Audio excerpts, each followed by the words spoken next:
Apply spray adhesive to the back of your wall stencil to reduce your chances of bleed.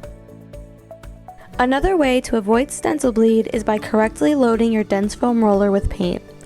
Evenly load your roller with a small amount of paint, roll it on the bottom half of your tray, and work the paint into the roller. If there is any excess paint, offload it onto a paper towel.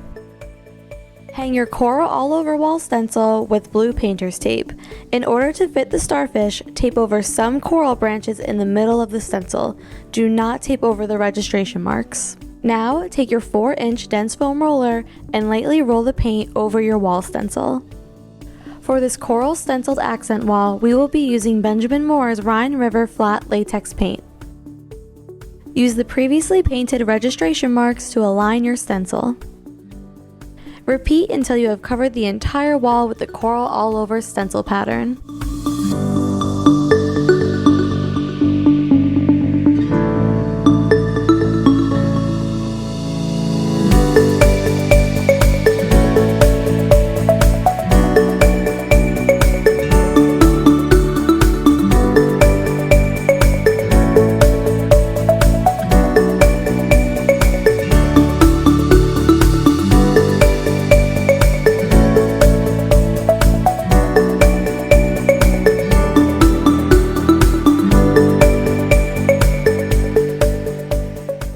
Time to add your starfish.